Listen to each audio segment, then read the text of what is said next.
वासुदेवाय। ॐ नमो भगवते वासुदेवाय।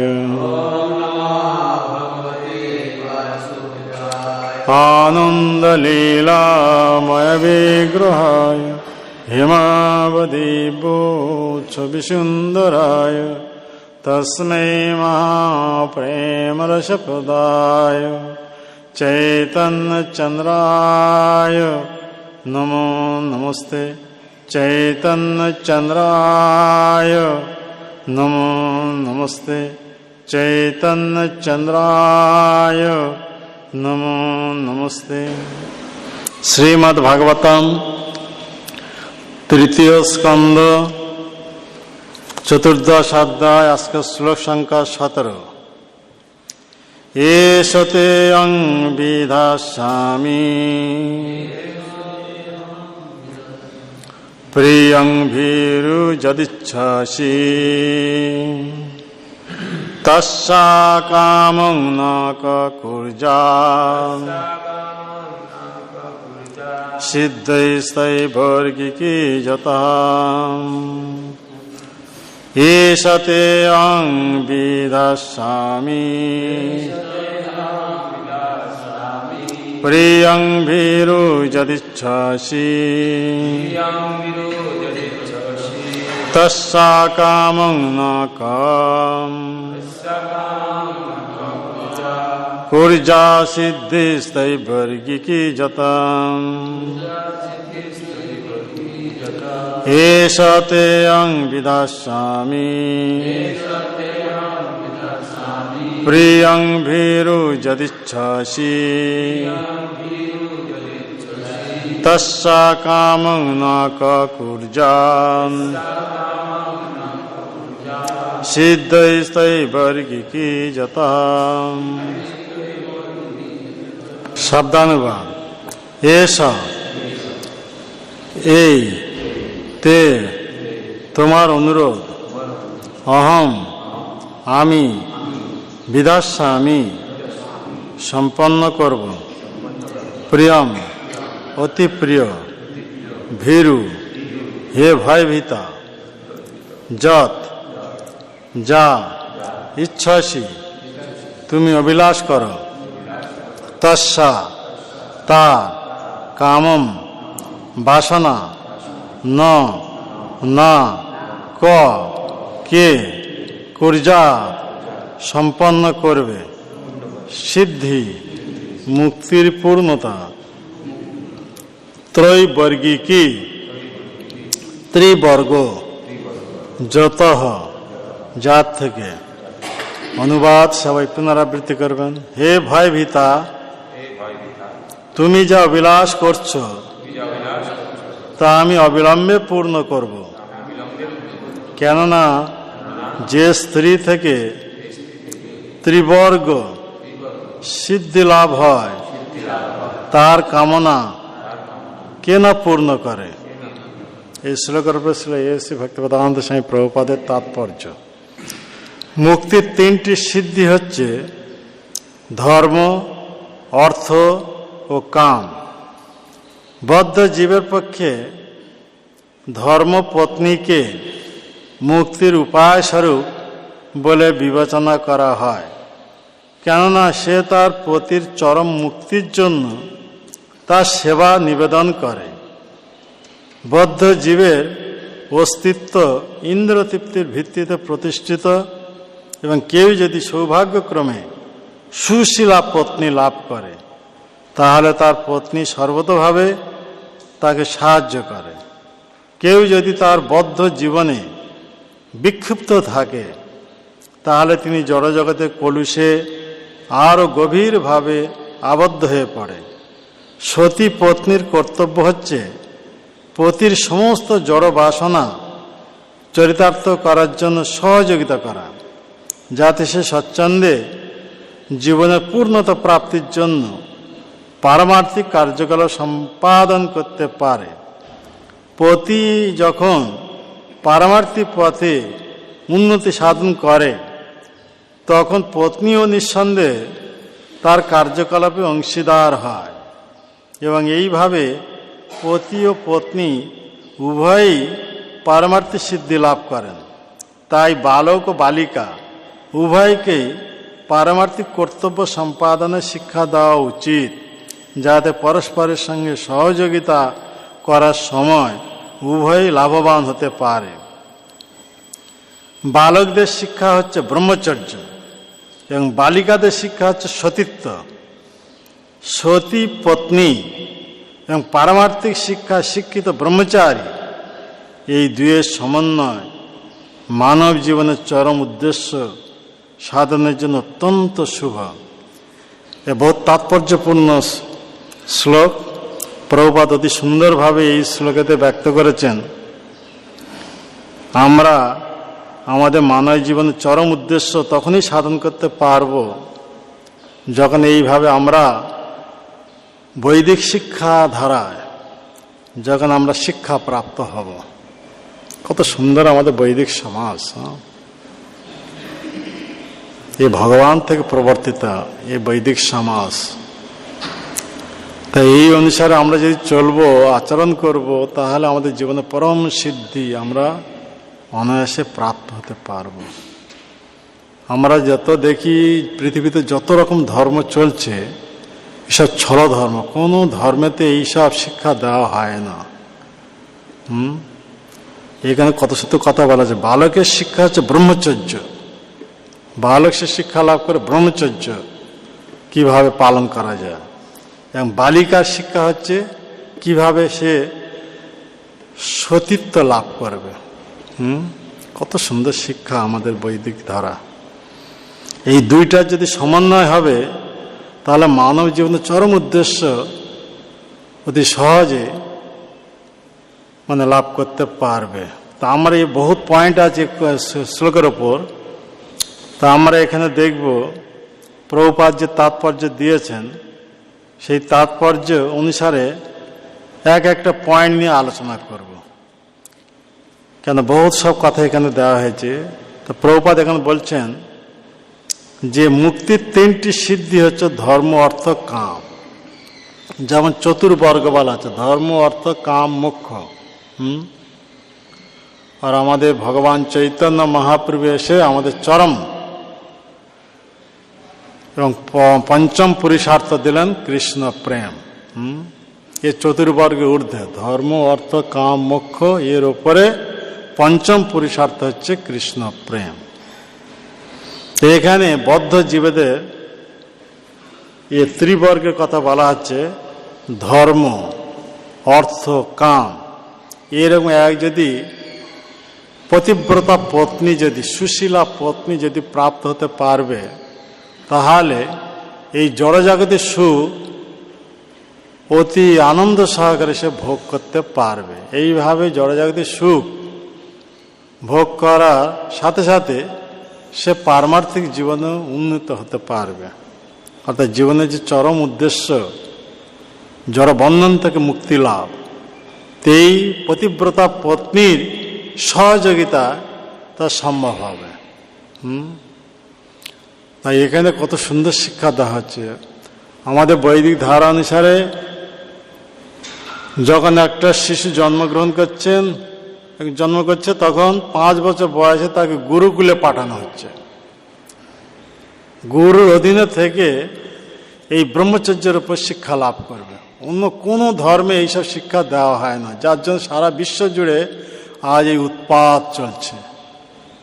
মুসলিম ধর্ম বলো, খ্রিস্টান ধর্ম বলো, ইহুদি যত ধর্ম আছে, এসব শিক্ষা কোনো ধর্মে দেওয়া হয় না। এ হচ্ছে আংশিক ধর্ম। এ প্রকৃতপক্ষে ধর্ম নয়। প্রকৃতপক্ষে ধর্ম হচ্ছে কিভাবে ইন্দ্রিয় নিয়ন্ত্রণ করা যায়। এই শিক্ষার উপর আধারিত করে তবে ভগবত ভক্তি মার্গে উন্নীত হতে পারবে। তাই 5 বছর বয়সে আমাদের বৈদিক ধারা অনুসারে, বর্ণাশ্রম নিয়ম অনুসারে, সে রাজার পুত্র হোক, মন্ত্রীর পুত্র হোক, আর প্রজার পুত্র হোক, যেই হোক না কেন, তাকে গুরুকুলে পাঠানো হবে। বিশেষ করে সমাজে 3টি বর্ণ, ব্রাহ্মণ, ক্ষত্রিয়, বৈশ্য, এই 3 বর্ণের বালকদেরকে 5 বছর বয়সে গুরুকুলে পাঠানো হবে। আর সেখানে গুরুর অধীনে এই ব্রহ্মচর্য বিষয়ে শিক্ষা লাভ করবে। ইন্দ্রিয় সংযম, ব্রহ্মচর্য মানে এখানে বলা হচ্ছে কি, মানে সংযম শিক্ষা, ছাত্র জীবন। ছাত্র জীবনটা হচ্ছে ব্রহ্মচারী লাইফ। ব্রহ্মচারী লাইফ মানে ছাত্র জীবন। ছাত্র জীবন এই শিক্ষা লাভ করবে কিভাবে সে ইন্দ্রিয় নিয়ন্ত্রণ করতে পারবে, ইন্দ্রিয় সংযম করতে পারবে। এইভাবে ইন্দ্রিয় সংযমের দ্বারা সে মন একাগ্র করতে পারবে। কেন সবচেয়ে দুর্দান্ত ইন্দ্রিয় হচ্ছে মন। মনকে নিয়ন্ত্রণ করা সাধারণ কথা নয়। তা সেই গুরুর অধীনে, এক উচ্চ অথরিটির অধীনে, তা গুরুর শাসনের অধীনে যদি থাকবে তাহলে এইরকম শিক্ষা সে প্রাপ্ত হতে পারবে। যে শিক্ষা বলে দৈহিক এবং মানসিক উভয় দিক দিয়ে মানে শক্তি প্রাপ্ত হবে। যার ফলে এইভাবে দৈহিক ও মানসিক দিক দিয়ে এইভাবে শক্তি যখন প্রাপ্ত হবে, তখন সেই ব্রহ্মচারী যদি গৃহস্থ আশ্রমে প্রবেশ করতে চাইবে, 25 বছর বয়সে যখন গুরুকুলের শিক্ষা সমাপ্ত হবে, তখন গুরু নির্দেশ অনুসারে গৃহে ফিরে আসবে।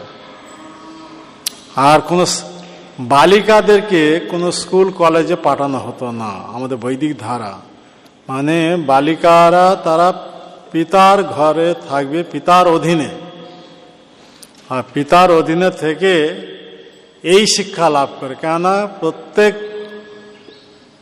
পিতা বংশধারা কুলগুরু আছে, সেই কুলগুরুর মাধ্যমে এইসব শিক্ষা লাভ করবে। তাই বালিকাদের কখনো স্কুল কলেজে পাঠানো হয় না। তারা পিতার গৃহেতে পিতার অধীনে থাকবে, সেখানেই তারা এমন শিক্ষা লাভ করবে এই সতীত্বের ওপর। এখন কত সুন্দর কথা বলা হচ্ছে, বালিকারা কেবল সতীত্ব কিভাবে পালন করতে পারবেন তার উপর সে শিক্ষা লাভ করবে। মানে প্রথম থেকে, অর্থাৎ তার মন কখনো কলুষিত হবে না। মানে এক পতিব্রতা, মানে এক পতি ব্যতীত অন্য কোনো পুরুষের প্রতি সে কোনোদিন আকৃষ্ট হবে না। এই শিক্ষা প্রথম থেকেই আমাদের বৈদিক ধারা অনুসারে দেওয়া হয়। এখন তো সব ভেঙে গেছে। আমরা তার প্রত্যক্ষ প্রমাণ দেখতে পাই মহাভারতে। গান্ধারী যখন পিত্রালয়ে ছিলেন, সেই সময় যখন তার সম্বন্ধ স্থাপিত হলো হস্তিনাপুর নরেশকে ধৃতরাষ্ট্র। তা ধৃতরাষ্ট্র হচ্ছে অন্ধ। দেখুন কিরকম সতী পতিব্রতা নারী, দেখুন না। যখন দেখলেন যে তাকে যার সঙ্গে বিয়ে হবে তিনি হচ্ছেন অন্ধ, জন্মান্ধ। তা স্বামী যদি অন্ধ হয়ে থাকবে, আমি যদি চোখ খুলে থাকবো, তাহলে আমার মধ্যে গর্ব এসে যাবে। স্বামীকে তখন আমি অবহেলা করতে পারি এই গর্বের জন্য, অবজ্ঞা করতে পারি। তাই সম্বন্ধ স্থাপিত হওয়ার সাথে সাথে গান্ধারী কাপড় দিয়ে নিজের চোখ বন্ধন করে দিলেন। এইসব শিক্ষা মানে আমাদের ভারতীয় শিক্ষা, কি অদ্ভুত শিক্ষা। তো এইরকম সতী নারী, এসব গান্ধারী সতী, যেমন আমাদের বলা হয় কি পঞ্চকন্যার মধ্যে গান্ধারী একজন। অহল্লা, দ্রৌপদী, কুন্তী, তারা, মন্দোদরী, গান্ধারী এসব আছে। তো সেই হিসাবে বলা হচ্ছে। তো এখানে গান্ধারী সেই দিন থেকে চোখ বন্ধ করেন। এমনকি নিজের পতিকে কোনোদিন দেখেনি, মানে এই দিনের আলোতে দেখেননি। আর নিজের পুত্রদেরকে কখনো মুখ দর্শন করেননি। কি অদ্ভুত নিষ্ঠাপরায়ণ দেখুন। কেবল রাত্রেতে যখন শয়ন করো তখন চোখ খোলা থাকবে, তখন সেখান থেকে থাকবে না। তো এইরকম সারাদিন এইরকম লোকালয়ে সবসময় চোখ বন্ধ, মানে আঁখি চোখেতে এইরকম কাপড়ে পটি বেঁধে রাখতেন, এবং নিজের ছেলেদেরও মুখ দর্শন করেনি। তো এইসব হচ্ছে সতী নারী। তো আমাদের ভারতীয় শিক্ষা এইসব। মানে স্বামী অন্ধ, তাই নিজে থেকে অন্ধ হয়ে গেছেন। মানে নিজের তো কোনো অন্ধত্ব নেই, প্রশ্নই নেই, কিন্তু নিজে স্বামীর অনুসরণে স্বামীর অধীন হয়ে থাকতে চান। তা স্বামীর অধীনে থাকার জন্য নিজের চোখেতে কাপড়ে পটি বেঁধে নিয়েছেন। এই হচ্ছে আমাদের ভারতীয় এইসব শিক্ষা, মানে এইসব শিক্ষার উপর আধারিত। আর তার পত্নী হচ্ছে কেবল তার পতি ব্যতীত অন্য কোনো পুরুষকে সে চিন্তা করবে না মনে। এই আমাদের ভারতীয় শিক্ষা। আর পতি হচ্ছে সেই রকম, তার পত্নী ব্যতীত অন্য কোনো মানে পুরুষের পত্নীর প্রতি সে কোনোদিন মনোনিবেশ করবে না। এসব শিক্ষা প্রাপ্ত না হলে সহজে এসব আচরণ করতে পারবে না। তো এই ব্রহ্মচর্য শিক্ষা আমাদের দেওয়া হয় গুরুকুলে প্রথমে।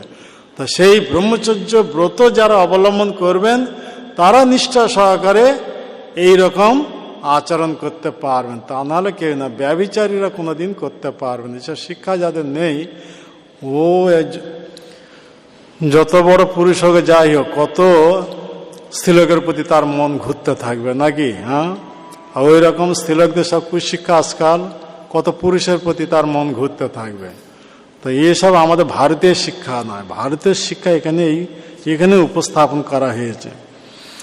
তো এখানে সেই রকম যদি পতিব্রতা পত্নী যদি প্রাপ্ত হতে পারবেন, তাহলে সেই পত্নীর সহযোগিতা, তাহলে এইভাবে জীবনের চরম উদ্দেশ্য সাধন করতে পারবেন। জীবনের চরম উদ্দেশ্যটা কি?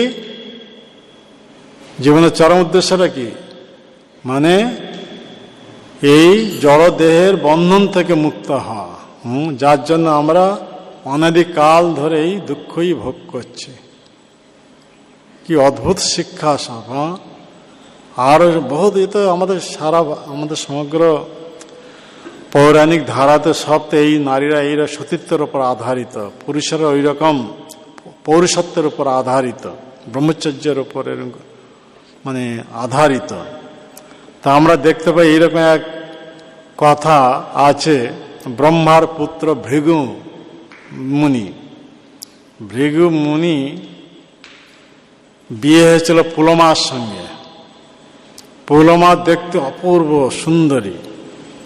সেই পুলমার প্রতি আকৃষ্ট হয়েছিল এক রাক্ষস দানব। কিন্তু পুলমার পিতা উনি তখন রাক্ষসের সঙ্গে বিবাহ না দিয়ে বেদ বিধি অনুসারে বৈদিক মন্ত্র উচ্চারণ করে অগ্নিকে সাক্ষী রেখে ভৃগুর সঙ্গে বিয়ে দিয়েছিলেন। আর সেই পুলমা ভৃগু মুনি তপবনে অবস্থান করতেন। তারপর যথাসময়ে তিনি যখন গর্ভবতী হন, তো একদিন ভৃগুমণি পবিত্র নদীতে স্নান করার জন্য আশ্রম থেকে দূরে নদীতে চলে গেছিলেন। আর সেই সুযোগে সেই দানব ভৃগুমণির আশ্রমে এসে উপস্থিত হন। আর ভৃগুমণির পত্নী যে পুলমা, কিরকম নারী দেখুন, অতিথি এসেছেন, সে যেই হোক না কেন, তাকে উত্তম রূপে আসন দিয়েছেন এবং তাকে বনের সব ফলমূল, ও তো তপস্বী এইসব বনের ফলমূল ছিল, তাই নিয়ে দিয়েছে তাকে ভোজন করার জন্য। কিন্তু সেই দানবটা আগে থেকে পুলমার প্রতি আকৃষ্ট ছিল। তাই ও বুঝতে পারছে না কে এই, কি আমি যাকে ভালোবাসতাম, যার সঙ্গে আমার বিয়ে হওয়ার ছিল, এই কি সেই? ও এখন দ্বন্দ্বে পড়ে গেছে। তাই এমন সময় ওই দানব ও তখন অগ্নিকে স্মরণ করেন। অগ্নিদেব তখন উপস্থিত হয়ে যান আর অগ্নিদেবকে বলছেন, আপনি সত্য করে বলুন এই স্ত্রীলোকটি কে, এর পরিচয় কি, যে আমি যাকে ভালোবাসতাম, যার সঙ্গে আমার বিবাহ কথা ছিল, এ কি সেই নারী? তখন অগ্নিদেব উনি বুঝতে পারছেন আমি যদি প্রত্যক্ষভাবে বলে দেব তাহলে বহুত উৎপাত হয়ে যাবে। তাই অগ্নিদেব বলছেন, আর এইদিকে মিথ্যাও কথা বলবে না, দেবতা যেহেতু, দেবতারা কখনো মিথ্যা কথা বলেন না। তাই উনি চিন্তা করছেন কথাটা কিভাবে উপস্থাপন করা যায়। তাই অগ্নিদেব বলছেন যে এই নারীর পিতা বিচক্ষণ করে দেখেন যে এর একমাত্র প্রতিহার যোগ্য হচ্ছে ভৃগুমণি। তার বেদ বিহিত নির্দেশ অনুসারে এনার পিতা আমাকে সাক্ষী রেখে, তখন অগ্নিকে সাক্ষী রেখে বৈদিক মন্ত্র উচ্চারণ করে এইভাবে এই কন্যাকে ভৃগু মুনির হাতে অর্পণ করেছেন। তাই ভৃগুমণি সহধর্মিণী এই সেই পুলমা, যাকে তুমি একে পত্নীরূপে প্রাপ্ত হতে চেয়েছিলে, এইরকম কথাটা ঘুরিয়ে বলেন। কিন্তু প্রকৃতপক্ষে কন্যার পিতা তোমার হাতে একে অর্পণ করেনি। তাই বৈধ নীতি অনুসারে এর প্রতি হচ্ছে ভৃগুমণি, এইরকম অগ্নিদেব বলেন। যখন এই কথা শুনেছেন দানব, তখন সঙ্গে সঙ্গে এক বরাহ রূপ ধারণ করে, ভগবান যেরকম বরাহ রূপ ধারণ করে এসেছিলেন ওই রকম, এর আগে আমরা আলোচনা করছিলাম, ওই রকম বরাহ রূপ ধারণ করে সেই পুলমাকে সঙ্গে সঙ্গে অপহরণ করে নিয়ে যান। আর পুলমা মানে প্রতিবিহীন অবস্থায় ক্রন্দন করছেন, মানে এত ভয়ভীত হয়ে ক্রন্দন করছেন, এইরকম এক দানব তাকে অপহরণ করে নিয়ে যাচ্ছেন। আর ওনার গর্ভেতে যে ছিলেন যে সন্তান, সে তখন চিন্তা করছে এইরকম মা অসুবিধা পড়ে গেছে, এক দানবের হাতে পড়ে গেছে। তাই সঙ্গে সঙ্গে অসময়ে সেই পুত্র, গর্ভের যে সন্তান, অসময়ে গর্ভের থেকে চ্যুত হয়ে যান, ভূমিষ্ঠ হয়ে যান। আর ভূমিষ্ঠ হয়ে যাওয়ার সাথে সাথে তার দেহেতে জ্যোতি সূর্যের জ্যোতির মতন উদ্ভাসিত হয়ে উঠেছে। আর সেই নবজাত শিশু যখন ক্রোধ প্রকাশ করেছেন, সেই ক্রোধাগ্নিতে এ দানব ভস্মীভূত হয়ে যায়। দেখুন কি অদ্ভুত সব মানে সন্তান, হ্যাঁ, কি সব তেজিয়ান সন্তান। ভূমিষ্ঠ হয়ে এইরকম মাতার অসুবিধা পড়েছে, মাতা বিপদে পড়ে গেছে, ওনার পিতা অনুপস্থিতিতে এইরকম এক দানব এসে তাকে অপহরণ করে নিয়ে যাচ্ছে। তাই সন্তান স্থির থাকতে পারে না, যত সময়ে মানে ভূমিষ্ঠ হওয়ার পূর্বে গর্ভ থেকে চ্যুত হয়ে যান। তাই সেই দিন থেকে তার নাম হলো চ্যাবনমুনি। চ্যাবনমুনির নাম শুনেছেন? এই ভৃগুর পুত্র চ্যাবনমুনি, পুলমা, ভৃগু পুলমা। আর তখন সেই পুলমা এইভাবে দেখলেন তার নবজাত শিশু এইভাবে সেই দানবকে ক্রোধাগ্নিতে ভস্মীভূত করে দিয়েছে।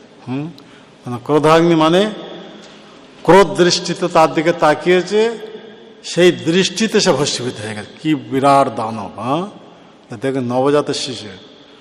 তখন সেই পুলমা নিজের নবজাত শিশুকে কোলে ধারণ করে আর যে রোদন করছিলেন, সেই রোদনের অশ্রুতে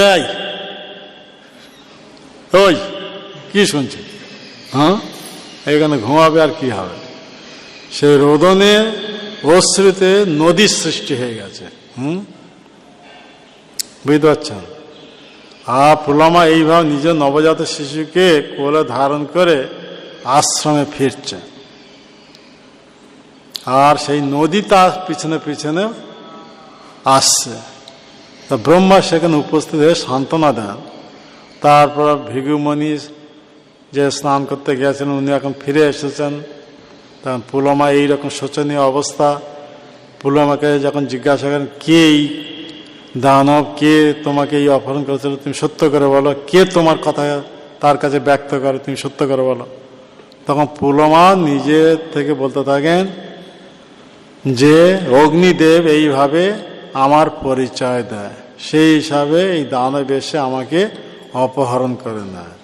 তো অগ্নিদেব এই পরিচয় করানোর জন্য ভৃগুমণি অত্যন্ত ক্রোধিত হয়ে অগ্নিকে শাপ দেন, তুমি আজ থেকে সর্বভোগ হবে।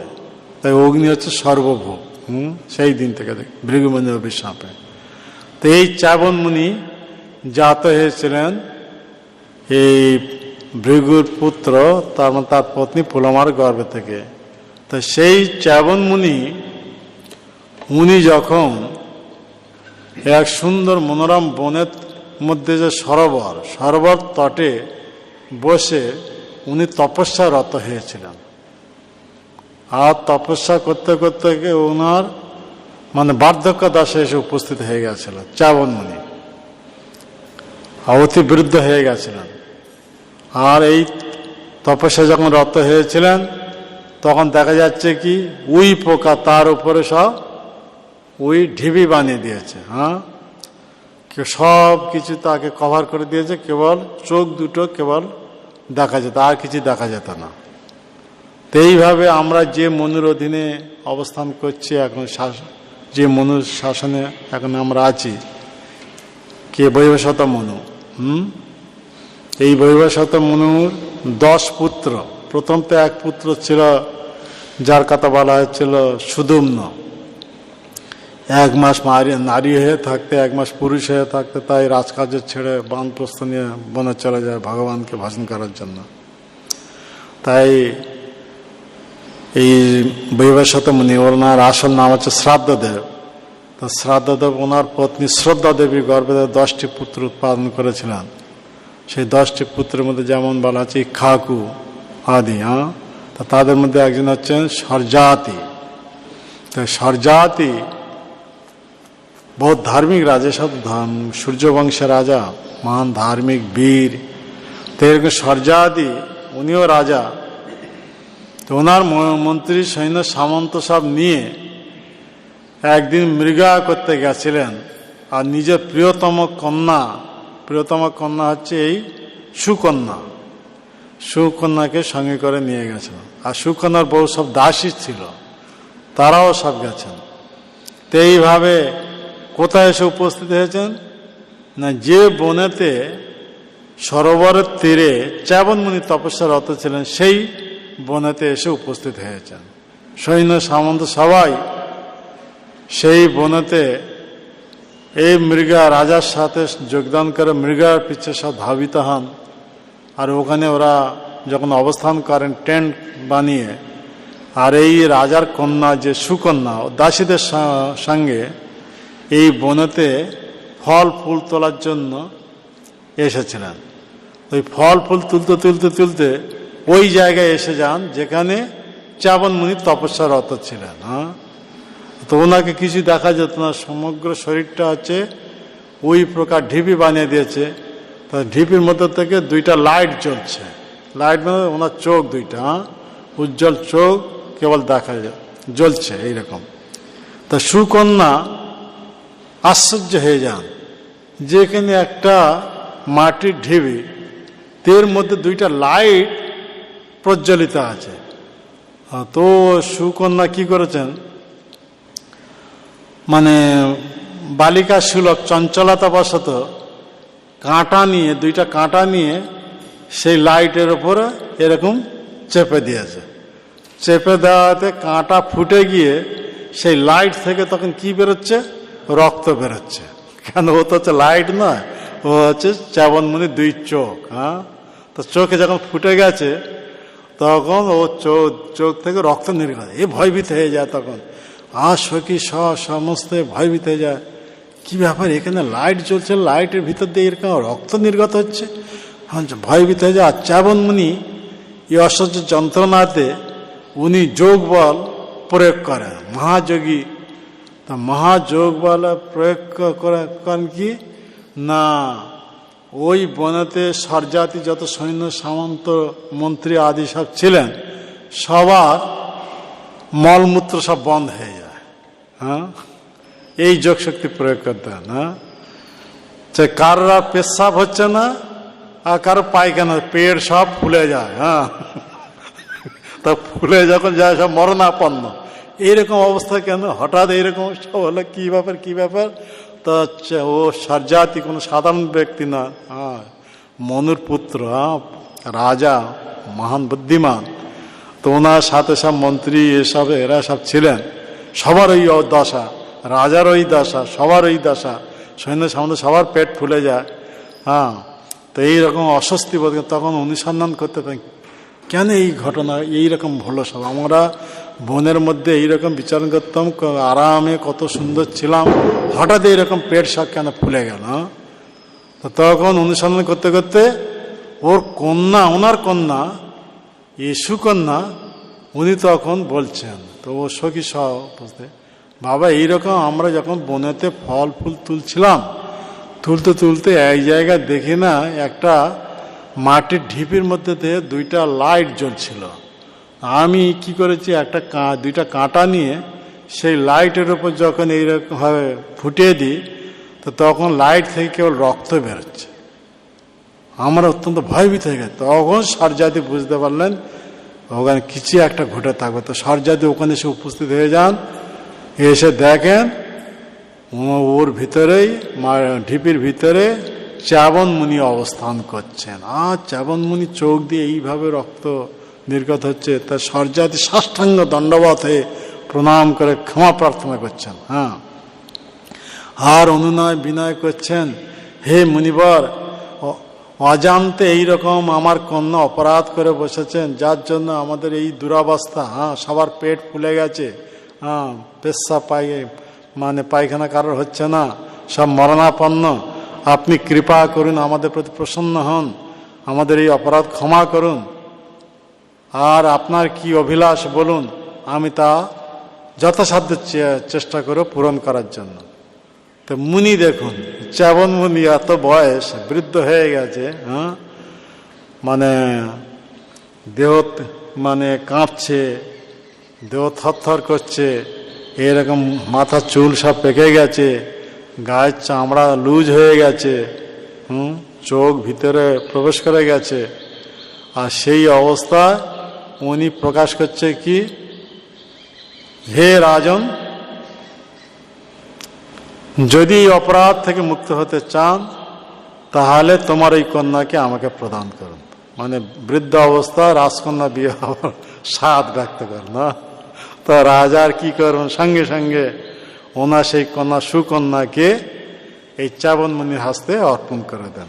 আর রাজকন্যা দেখুন কিরকম, উনি কোন রকম করলেন না, নারাজ হলেন না। পিতার অধীনে, দেখুন আমাদের ভারতীয় নারীকে কত সতীত্বের উপর আধারিত। এখন অবিবাহিত পিতার অধীনে। আমাদের মনু মহারাজের ধর্মশাস্ত্র অনুসারে মনুসংহিতা এই কথা বলা হচ্ছে, বালিকা অবিবাহিত অবস্থা পিতার অধীনে থাকবে। তারপর পিতা যখন পাত্রস্থ করে দেবেন তখন সে স্বামীর অধীনে থাকবে। স্বামী যখন আমাদের বর্ণাশ্রম ধর্ম অনুসারে এইসব ব্রহ্মচর্যের উপর শিক্ষা, বর্ণাশ্রম ধর্মে যখন শিক্ষাপ্রাপ্ত স্বামী যত সময় যদি গৃহস্থাশ্রম ত্যাগ করে বানপ্রস্থ অবলম্বন করবে, তখন পত্নী কার অধীনে থাকবে? উপযুক্ত পুত্রের অধীনে থাকবে। দেখুন আমাদের সমাজে কত সুন্দর ব্যবস্থা। এই অবস্থা যদি থাকবে তবে সেই নারী সুখী হতে পারবে সারা জীবন, এবং জীবনে পরম সিদ্ধি প্রাপ্ত হতে পারবে। দেখুন কত সুন্দর আমাদের বৈদিক ধারা। তো এখানে দেখা যাচ্ছে এই সুকন্যা, ওনার পিতা সরজাতি, এই রাজকন্যা অবিবাহিত নবযুবতী, এই বৃদ্ধ মুনির সঙ্গে বিয়ে দেন। তার জন্য রাজকন্যা কোন রকম অভিযোগ করলেন না। এইরকম বৃদ্ধ পতিকে উনি পতিরূপে গ্রহণ করে নিলেন। কে? সুকন্যা। আর তার সেবা নিযুক্ত হয়ে যান। দেখুন, তো এইভাবে যখন তার সেবা নিযুক্ত হয়ে যান, তখন চ্যাবন মুনি উনি চিন্তা করছেন, এ তো রাজকন্যা, আমি তো বৃদ্ধ অবস্থা, তা আমি কিভাবে একে আনন্দ দেব? আমি যদি ওই রকম যুবক অবস্থা যদি প্রাপ্ত হব, তবে তো রাজকন্যাকে যা সুখ প্রদান করতে পারবো। তো এমন সময় কি হয়েছে, দৈববশত অশ্বিনী কুমার, নাম শুনেছেন? স্বর্গবৈদ্য, এই সূর্যদেবের পুত্র অশ্বিনী কুমার। কিন্তু এদেরকে পূর্ণাঙ্গ দেবতা রূপে গ্রহণ করা হয় না, অর্ধ দেবতা। তাই এদেরকে দেবতাদের যে ভোগ্য সোমরস এদেরকে দেওয়া হতো না। কারণ এরা হচ্ছে, যদিও দেবতাদের মধ্যে ক্যাটাগরি আছে, সব ক্ষেত্রে জগতে যত কিছু আমরা দেখি সব মধ্যে ক্যাটাগরি আছে। গাছেদের মধ্যে এরকম বিভাগ আছে, কোনো গাছ ফল দেবে, ফুল দেবে, হ্যাঁ, কোনো গাছ ওই রকম কেবল হচ্ছে ফুল দেবে, ফল দেবে না, হ্যাঁ, এরকম আমরা তো দেখি নাকি গাছেদের মধ্যে। আবার কোনো গাছ আছে কেবল হচ্ছে ফলও দেবে না, ফুলও দেবে না, আবার কত গাছ আছে কেবল কাঁটা যুক্ত নাকি। এরকম সব 4 বিভাগ সব এতে আছে। যেমন আমাদের সমাজে 4 বর্ণ রয়েছে, হ্যাঁ, গুণ আর কর্ম অনুসারে ব্রাহ্মণ আছে, ক্ষত্রিয় আছে, বৈশ্য আছে, শূদ্র আছে, হ্যাঁ, দিয়ে 4 বিভাগ সব ক্ষেত্রে আছে। গাছেদের ক্ষেত্রে, প্রাণীদের ক্ষেত্রে, দেবতার ক্ষেত্রে সব। তা দেবতাদের মধ্যে এরকম মানে 4 ভাগে বিভাগ আছে। এ ক্লাস দেবতা, বি ক্লাস দেবতা, সি ক্লাস দেবতা, হ্যাঁ, ডি ক্লাস দেবতা, থার্ড ক্লাস, যেটা এইভাবে বিভাগ করা হয়। তো এইভাবে অশ্বিনী কুমার এরা হচ্ছে সেইভাবে এ ক্লাস দেবতা ছিলেন না, তাই এরা সোমরাজ থেকে বঞ্চিত। তো এরা বৈদ্য, যেহেতু বৈদ্য হচ্ছে কি বলা হয়, যারা বৈদ্য তাদেরকে শূদ্র বলা হয়। আজকাল আমাদের সমাজে এখন ডাক্তার, বৈদ্য বহুত সম্মানীয়, কিন্তু আমাদের বৈদিক ধারা অনুসারে এরা হচ্ছে নিকৃষ্ট জাতি। কথা বলতে পারছেন? হ্যাঁ, এখন তো সব বিপরীত হয়ে গেছে, কলিযুগের প্রভাবে সব বিপরীত। যারা শূদ্র তাদের এখন সবচেয়ে উচ্চ সম্মান, হ্যাঁ, যাদের কাছে পয়সা আছে বহুত, হ্যাঁ, তারা সবচেয়ে সম্মানীয়। তো এই হিসাবে কলিযুগের প্রভাব সব বিপরীত হয়ে গেছে। প্রকৃত ব্রাহ্মণ যে তাকে সম্মান দেওয়া হয় না, প্রকৃত ভগবানের ভক্তকে সম্মান দেওয়া হয় না, এখন সব বিপরীত। এখন তো মুসলমানরা বৈষ্ণবকে ধরে তা পিটে পিটে মারছে নাকি, হ্যাঁ, বাংলাদেশে তো চলছে। তো এইরকম সব বিপরীত, ম্লেচ্ছ ভরে গেছে সব, তো এইসব শিক্ষা নেই। তো এখানে দেখুন, তাই অশ্বিনী দয় এরা হচ্ছে সোমরাজ থেকে বঞ্চিত। তো ওনারা যখন চ্যাবন মুনির আশ্রমে এসেছেন, তখন চ্যাবন মুনি অশ্বিনী দয়কে বলছেন, আপনারা যদি আমাকে যুবকত্ব বানিয়ে দিতে পারবেন, তাহলে আপনারা যে সোমরস থেকে বঞ্চিত, আমি আপনাদেরকে সোমরস পানের যোগ্যতা বানিয়ে দেব। চ্যাবন মুনি এই কথা বলেন।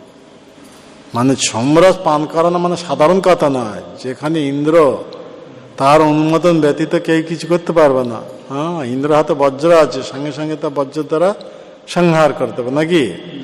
কিন্তু চ্যাবন মুনি এখন প্রতিশ্রুতি দিচ্ছেন, আমি আপনাদেরকে সোমরস পানের ব্যবস্থা করে দেব, তাই আপনারা যদি আমাকে যুবকত্ব বানিয়ে দিতে পারবেন। তার সঙ্গে সঙ্গে এই প্রতিশ্রুতি যখন হয়, তখন ইন্দ্র এসে মানা করেন। ইন্দ্র এই কথা জানতে পেরে না, এ কার্য করতে পারবেন না। কিন্তু চ্যাবন মুনি তার কথা শুনেন। তাহলে চ্যাবন মুনি কত পাওয়ারফুল ছিল, ইন্দ্রকেও দণ্ড দিতে পারতেন এইরকম চ্যাবন মুনি। তা সেই অশ্বিনী দা কি করলেন, চ্যাবন মুনিকে নিয়ে ওখানে এক রসায়ন সরোবর ছিল, রসায়ন সরোবর 3 জন ডুব দেন। অশ্বিনী দয় মানে 2 জন, হ্যাঁ, 2 স্বর্গ বৈদ্য, আর এদিকে চ্যাবন মুনি, এতে বৃদ্ধ। যখন রসায়ন সরোবরে ডুব দিয়েছেন, 3 জন সব এক রূপ, যুবকত্ব, নবীন যুবকত্ব। আর দেখুন আমাদের পতিব্রতা নারী দেখুন কিরকম, হ্যাঁ। তো এখানে 3 জন সব এক রূপ। যখন 3 জন মানে ডুব দিয়ে ওপরে এসেছেন, এখন সুকন্যা, উনি দেখছেন যে 3 জন সব এক রূপ, নব যুবক। তা কে আমার পতি, হ্যাঁ, নির্ণয় করতে পারছে। 3 জন এক রূপ সব। তখন অশ্বিনী দয় ওরা বলছেন যে 3 জনের মধ্যে আপনি যে কোনো একজনকে পতিরূপে গ্রহণ করুন। কিন্তু এ পতিব্রত নারী, যদিও দেবতা হলেও কি হবে, তার দিকে এর মন নেই। দেখুন আমাদের ভারতীয় নারীর এই শিক্ষাটা কিরকম, দেখুন, হ্যাঁ, পতিব্রতা নারী। তাই উনি ওনার স্বামী যে বৃদ্ধ অবস্থা ছিল, ওই সেই স্বামীকেই পতিরূপে প্রাপ্ত হতে চান। কিন্তু অন্য কোনো, সে দেবতা হোক, যেই হোক না কেন, কোনোদিন তার দিকে মন ধাবিত হবে না। তো তো তখন দ্বিধায় পড়ে গেছেন, কে আমার স্বামী, প্রকৃতপক্ষে আমার স্বামী কে? এখন তিনজন তো এক রূপ প্রাপ্ত হয়েছেন। তখন অশ্বিনী দয়ের চরণে প্রার্থনা করছেন, হে দেব বৈদ্য, আমি এখন সংকটাপন্ন অবস্থা, তাই আপনাদের চরণে আমি শরণাপন্ন হচ্ছি। আপনারা আমার প্রতি প্রসন্ন হয়ে আমার প্রকৃতপক্ষে স্বামীকে তা পরিচয় করিয়ে দিন। তখন অশ্বিনীদয় এত প্রসন্ন হয়ে গেছেন। দেখুন, অশ্বিনীদয় বলেছেন তিনজন তো সব এক রূপ, তিনজনের মধ্যে একজনকে স্বামী রূপে গ্রহণ করুন। কিন্তু তা চাইলেন না, আমার প্রকৃতপক্ষে যে স্বামী তাকে আমি পতিরূপে প্রাপ্ত হতে চাই। তখন অশ্বিনীদয়ের চরণে যখন প্রার্থনা করেন, তখন অশ্বিনীদয় তখন এনার এই সতীত্ব গুণ দেখে ভরি ভরি প্রশংসা করতে থাকেন। তখন ওনার যে পতি এইরকম রূপ প্রাপ্ত হয়েছে, নবযুবকত্ব রূপ, সেই চ্যবনমুনির পরিচয় দেন আর তার সঙ্গে মিলিত করেন। আর এইভাবে স্বর্গ বৈদ্যরা ওরা এখন বিদায় নিয়ে চলে গেছেন। এখন লাস্ট শর্তটা কি আছে না, চ্যবনমুনি ওনাদেরকে সোমরসের পানে ব্যবস্থা করে দেবেন। এখন একদিন স্বরজাতি উনি ওনার কতগুলো অনুচর পার্শ্বদেরকে নিয়ে এসেছিলেন ওই ওনার কন্যাকে দেখা করার জন্য, দেখতে এসেছিলেন। যে বিয়ে দিয়ে তো চলে গেছেন, চ্যবনমুনির হাতে অর্পণ করতে চলে গেছেন। আর দূর থেকে যখন আসছেন কে স্বরজাতি, দেখছেন ওনার কন্যা একজন যুবকের পাশে বসে আছে, পরিহাস করছে। আর এই দৃশ্য দেখে স্বরজাতি এত রুষ্ট হয়ে গেছে যে সূর্যবংশে কন্যা এইরকম ব্যভিচারী হতে পারে। কিন্তু স্বরজাতি তো জানতেন না ও যুবকটা কে। তো স্বরজাতি এইরকম অত্যন্ত রুষ্ট হয়ে যান। আর রুষ্ট হয়ে এসে গেছে, মানে কন্যার এই বাবা তো দেখ আচরণ দেখে অত্যন্ত কঠোর বাক্য প্রয়োগ করতে থাকে, না দুর্বাক্য প্রয়োগ করতে থাকেন। আর এই কন্যা পিতা কঠোর বাক্য শুনে আরো উৎফুল্ল হয়ে মজা করে হাসছে। তখন ওনার পিতা স্বরজাতি বলছে, আমি তোমাকে চ্যবনমুনির হাতে অর্পণ করেছিলাম, তুমি তাকে বৃদ্ধ অবস্থা দেখে তাকে ত্যাগ করে এরকম একটা যুবকের প্রতি আকৃষ্ট হয়েছ, তুমি এইরকম ব্যভিচারিণী হয়েছ। তখন এইরকম কথা বলছে স্বরজাতি। তখন কন্যা পরিচয় দিচ্ছেন, হে পিতা, আপনি যার হাতে আমাকে সমর্পণ করেছেন তিনি হচ্ছেন এই মুনি। ইনি এখন এইরকম অশ্বিনী দয়ের কৃপা এইরকম যুবকত্ব প্রাপ্ত হচ্ছে। এই কথা শুনে তখন স্বরজাতি এত প্রসন্ন হয়েছেন, তখন কন্যাকে আলিঙ্গন করে কত স্নেহের সঙ্গে মাথাতে হাত বুলাচ্ছে না। তো দেখুন আমাদের ভারতীয় নারী দেখুন কিরকম। তা পিতা অর্পণ করেছে এক বৃদ্ধ মুনির হাতে, কিন্তু সেই মুনি ব্যতীত অন্য কোন পুরুষের প্রতি উনি আকৃষ্ট হন। এমনকি স্বর্গের দেবতারা এই যে অশ্বিনীদা ওনারা বলছিলেন যে আপনার স্বামী তো বৃদ্ধ, আমরা সব যুবক, আমাদেরকে প্রতিরূপে গ্রহণ করেন, কিন্তু তার দিকে ভ্রুক্ষেপ করেননি। দেখুন এই হচ্ছে আমাদের ভারতীয় নারী, সেই কথা বলা হচ্ছে, এইসব সতীত্বের উপর আধারিত। তো এইভাবে দেখা যাচ্ছে সেই স্বরজাতি ওনার যে কন্যা সুকন্যা এইভাবে পিতৃগৃহেতে সব এই শিক্ষা, এদের কোনো স্কুল কলেজে পাঠানো হতো না, এরা পিত্রালয়ে অবস্থান করে এই সব মানে সতীত্বের ওপর শিক্ষা প্রাপ্ত হতেন। আর এই রকম আমাদের দেশে সব এইসব বালকেরা পুত্র সন্তানেরা এইরকম তার ব্রহ্মচর্যের উপর আধারিত করে তার জীবন গড়ে তুলতেন। তো সেই কথা এখানে বলা হচ্ছে, আমি শুধু তাৎপর্যটা পড়ে শেষ করে দিচ্ছি। এইরকম যদি পতিব্রতা পত্নী যদি কেউ প্রাপ্ত হবেন, আর ওই রকম পতি যদি ব্রহ্মচর্যের উপর আধারিত করে ওই রকম নিষ্ঠাপরায়ণ হবেন, তাহলে এই দম্পতির মিলনের ফলে কি হবে না, এরা অতি শীঘ্র এইভাবে ধর্ম অর্থ কাম যথাযথভাবে ভোগ করার পর এরা জীবনের চরম উদ্দেশ্য, মনুষ্যের জীবনের চরম উদ্দেশ্য যে মুক্তি লাভ করা, তা অনায়াসে প্রাপ্ত হতে পারেন। এইরকম নারীদেরকে বলা হচ্ছে কি স্বামীর অর্ধাঙ্গিনী।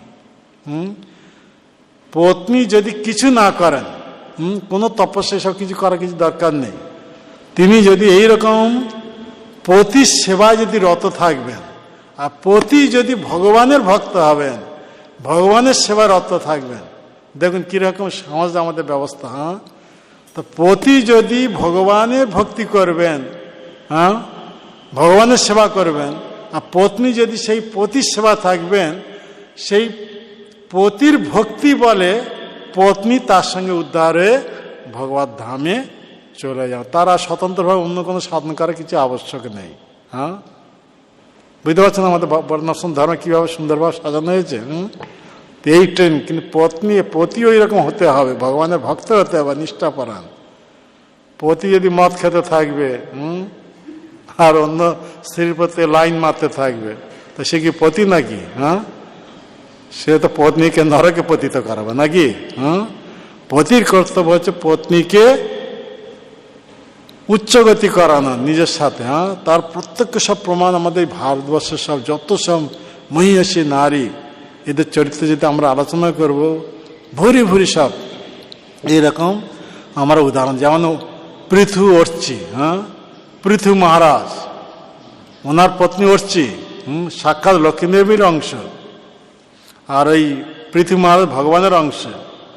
তো এই পৃথু মহারাজ মানে বর্ণাশ্রম ধর্ম অনুসারে গৃহ ত্যাগ করে যখন ভগবান প্রসন্ন বিধানের জন্য, ভগবত ভক্তি পূর্ণরূপে নিযুক্ত হওয়ার জন্য গৃহস্থ আশ্রম ছেড়ে বনে যখন চলে যান, এই পতিব্রতা পত্নীর অনুসরণ করেন। দেখুন, আর এইভাবে পৃথু মহারাজ বনে গিয়ে অনন্যভাবে ভগবত ভক্তিতে নিযুক্ত হয়ে এই দেহটাকে ত্যাগ করেন, মানে প্রাণায়াম অবলম্বনে মানে দেহ ভস্মীভূত করেন। আর দেখুন পতিব্রতা নারী, দেখুন অর্চি, তখন অর্চি সেই স্বামীর চিতাগ্নিতে উনি তখন ঝাঁপ দিয়ে পতির গতি প্রাপ্ত হন। পতি যে বৈকুণ্ঠ ধামে যাচ্ছেন, তার সঙ্গে পত্নীও সেই বৈকুণ্ঠ ধামে চলে যান। এ ভাগবতম প্রমাণ। দেখুন, অর্চি কেবল এই পতিব্রতা, মানে এইসব আমাদের পতিব্রতা নারী, সব ভারতে এইসব শিক্ষা, বর্ণাশ্রম। পত্নী সেই স্বামীগত প্রাণ, মানে স্বামী এই নশ্বর দেহ ত্যাগ করেছে, মানে পত্নী সঙ্গে সঙ্গে চিন্তা করেন তার দিন শেষ হয়ে এসছে, সেই পতির চিন্তাতে অগ্নিতে ঝাঁজ দিতে, অর্থাৎ অগ্নিতে যে জ্বলে ভস্মীভূত হয়ে যাচ্ছে তা সেটা অনুভব হবে না। কথা বুঝতে পারছেন? এমনি যদি আগুন নিয়ে আমাদের দেহে লাগানো তাহলে কি হবে? আমরা জ্বলন অনুভব করতে থাকবো। কিন্তু এরকম পতিগত প্রাণ যারা, ওরা তো জীবন্ত নাকি? পতি তো এইভাবে দেহত্যাগ করে না, আর পত্নী জীবন্ত অবস্থা সেই অগ্নিতে ঝাঁপ দিচ্ছেন, কিন্তু সে অগ্নির প্রতি তার চিন্তা না, অগ্নিরও তার কাছে চন্দ্রের কিরণের মতন হবে। কথা বুঝতে পারছেন?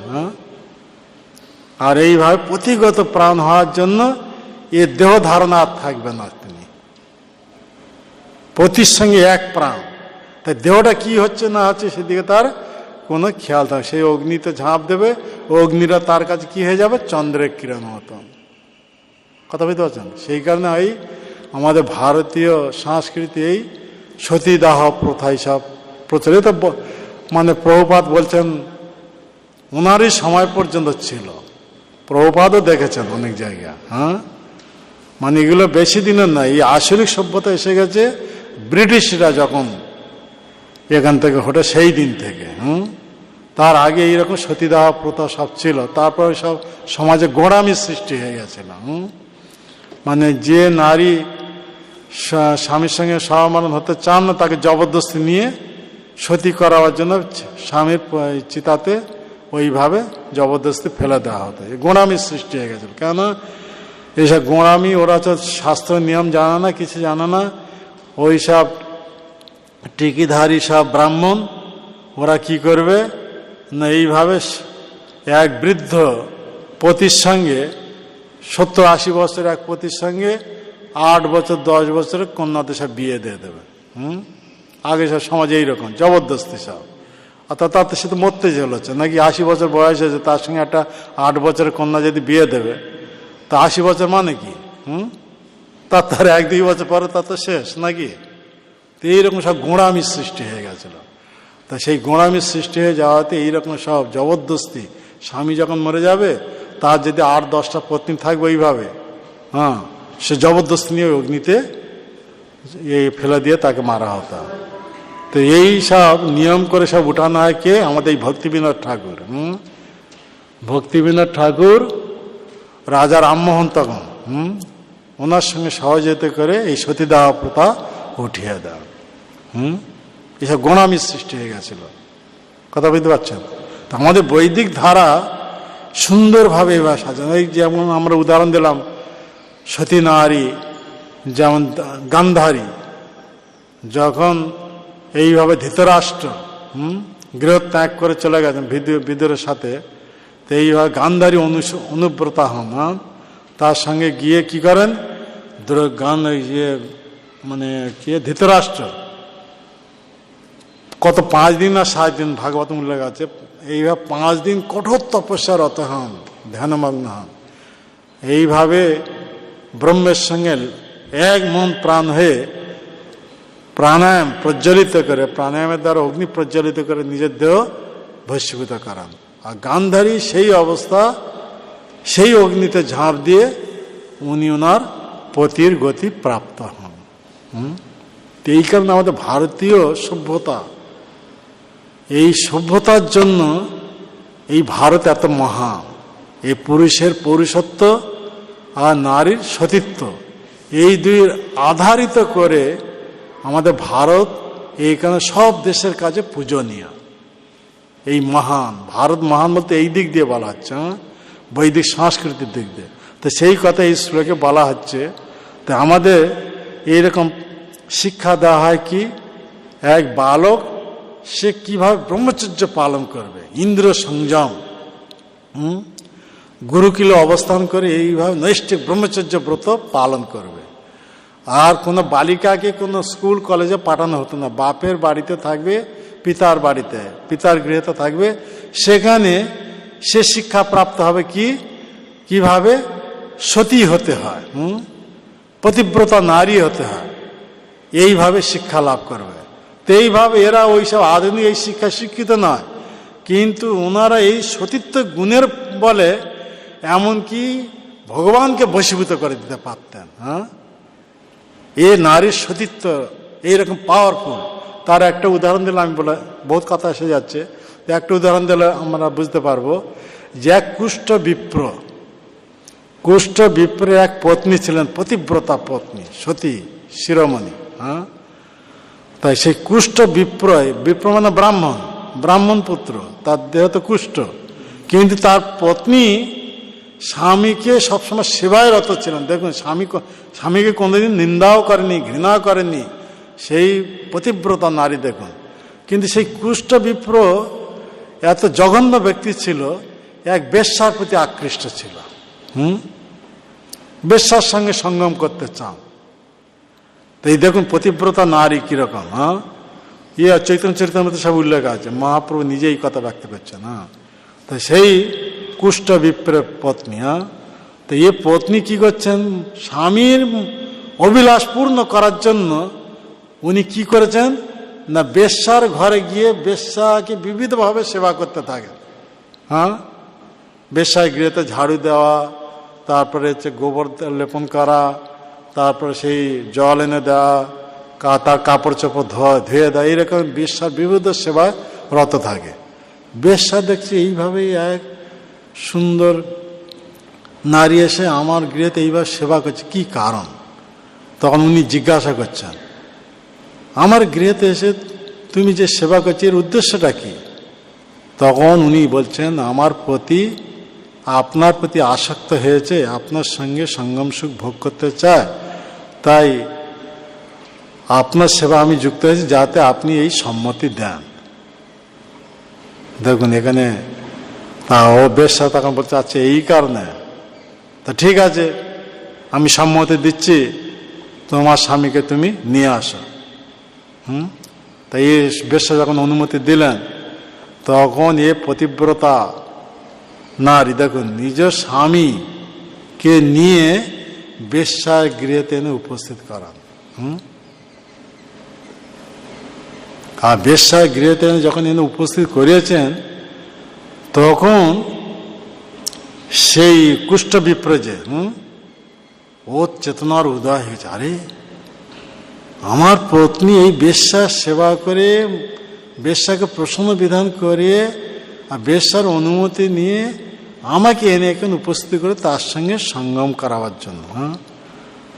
তখন ওনার যখন চেতনা উদয় হলো, তখন ওনার মধ্যে এই বৈরাগ্য জাত হলো। কেন বেশ্যা তখন শিক্ষা দিচ্ছেন যে তোমার পতিব্রতা পত্নী থাকতে তুমি এক বেশ্যার প্রতি আক্রান্ত, তুমি কি ধরনের ব্রাহ্মণ? এই কথা যখন বলেন, ওনার মধ্যে তখন এই বৈরাগ্য জাত হয়।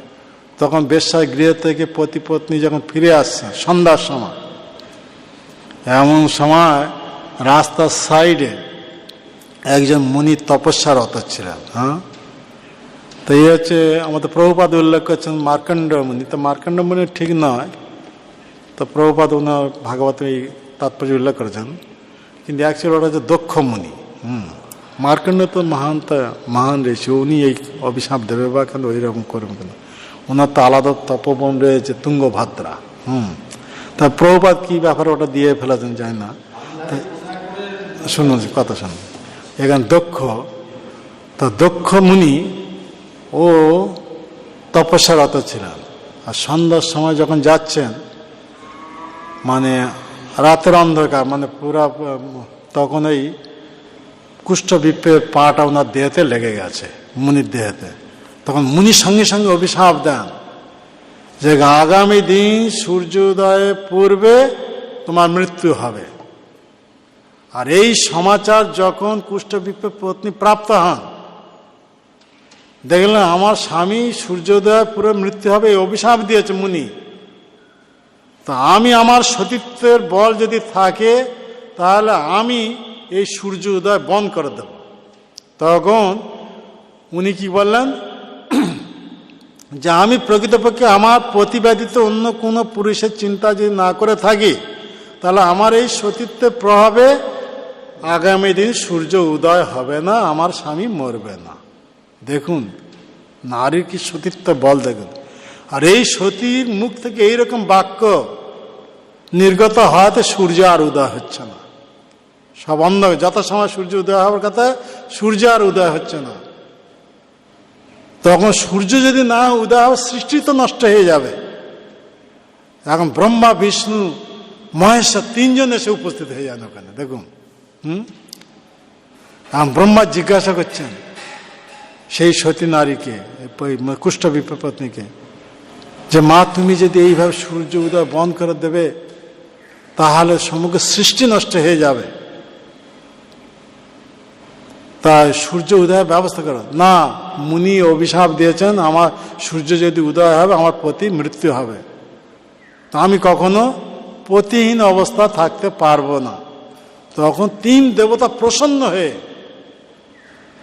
কি করলেন না, ওই আমাদের অত্রিমুনির পত্নী ছিলেন একমাত্র সতী নারী অনসূয়া, উনি যদি কথা বলবেন সেই কথা বিশ্বাস করবেন ওই পতি নারী, পতিব্রতা নারী। তা ও তিন দেবতা কি করলেন, অনসূয়াকে অনুরোধ করে আনালেন যে তুমি এই কথা বলবে। কি বলবে? যে সূর্য উদয় হোক, আর সূর্য উদয় হওয়ার সাথে সাথে স্বামী ক্ষণিকের জন্য মৃত্যুবরণ করবে, আবার আমরা তাকে পুনর্জীবিত করে দেব, এমনকি নব যুবকত্ব রূপ প্রদান করে দেব। তা আমরা বললেও শুনবে না, যে তুমি একমাত্র সতী নারী, তুমি যদি বলবে সতীর কথা সতী শুনবে। তো এইভাবে অনসূয়াকে এনে যখন উপস্থিত করানো হয়, অনসূয়াকে যখন বলতে থাকেন যে এইরকম তিন দেবতার অভিমত হচ্ছে, ব্রহ্মা বিষ্ণু মহেশ্বর, যে তুমি সাপ প্রত্যাহার করে না, আর তোমার স্বামী ক্ষণিকের জন্য, মুনি যে অভিশাপ দিয়েছেন ক্ষণিকের জন্য দেহটা ত্যাগ করবে, সঙ্গে সঙ্গে এনারা তাকে পুনর্জীবিত করে দেয় নব যুবকত্ব রূপ। তখন ওই অনুসূয়ার কথা অনুসারে ওই পতিব্রতা নারী কুষ্ঠবিপ্রের পত্নী ওই সাপ যখন প্রত্যাহার করে নিলেন, সঙ্গে সঙ্গে বিদ্যুতের ঝলকের মতন ওনার প্রতি মৃত্যু হলো। মৃত্যু হওয়ার সাথে সাথে সঙ্গে সঙ্গে নবযুবকত্ব রূপ প্রাপ্ত হন। এই দেখুন সতীর বল, দেখুন না, সতীর সতীত্ব বলে সূর্য উদয় বন্ধ করে দিয়েছেন, যার ফলে ব্রহ্মা বিষ্ণু তিনজন দেবতাকে প্রসন্ন বিধান করে দেন। হ্যাঁ, যার ফলে তাদের কৃপায় ওনার কুষ্ঠ বিপ্র প্রতি নবযুবকত্ব রূপ প্রাপ্ত হন। এ হচ্ছে পতির সতীত্বর বল। পতির সতীত্ব বলের কাছে ভগবানও নিরাশ হয়ে যাচ্ছেন, বিষ্ণু, হ্যাঁ, ভগবান বিষ্ণু নিরাশ হয়ে যাচ্ছেন, মানে সতীত্বের বল এত পাওয়ারফুল। তা সেই সতী নারী হিসাবে গান্ধারী যখন কৃষ্ণকে অভিশাপ দিয়েছিলেন, হ্যাঁ, পিতা মাতা উপস্থিত থাকতে থাকতে এইরকম 6 পুত্র মৃত্যু দর্শন করতে হলো নাকি, আমি তোমাকে অভিশাপ দিচ্ছি, যদু বংশ এইভাবে ধ্বংস হবে নাকি। তা কৃষ্ণ তো স্বয়ং ভগবান, কিন্তু সতী নারীর কথা রক্ষা করার জন্য স্বীকার করে নিলেন। হ্যাঁ, আর সেই গান্ধারী অভিশাপ অনুসারে কি করলেন, যদু বংশ ধ্বংস করালেন। সতী সতীত্ব বল, এই সতী নারী এইরকম সতী নারীর সতীত্ব বল, আর পুরুষের এইরকম পৌরুষত্ব, ব্রহ্মচর্য, মানে মনোনিয়ন্ত্রণ, ইন্দ্র সংযম। এইরকম যদি পতিপত্নী যদি হবে, তাহলে সেই পতিপত্নী যতদিন ইহলোকে থাকবে ততদিন সুখে অবস্থান করবেন। আর এইভাবে জীবনে, মনুষ্য জীবন চরম উদ্দেশ্য ভগবত ভক্তি প্রাপ্ত হয়ে ভগবত ধামে ফিরে যাওয়া, জীবনে চরম উদ্দেশ্য প্রাপ্ত হয়ে যাওয়া, সেই কথা এই প্রসঙ্গে বলা হচ্ছে। তো বহুত বড় তাৎপর্য। এই তাৎপর্য যে এত সব পয়েন্ট আছে, কথা বলতে গেলে বহুত কথা এসে যাচ্ছে, তা আমি এখানে রাখছি, সময় বহুত হয়ে গেছে। জয় গ্রন্থরাজ শ্রীমদ্ ভাগবতম কি, জয় শ্রী শ্রী গৌর নিতাই কি, জয় শ্রী শ্রী রাধা গোবিন্দ দেব কি, জয় শ্রী শ্রী রাধা দামোদর কি, জয় জগৎ গুরু শিল প্রভুপাদ কি, জয় সমেত ভক্তবৃন্দ কি, নিতাই গৌর প্রেমানন্দে হরে।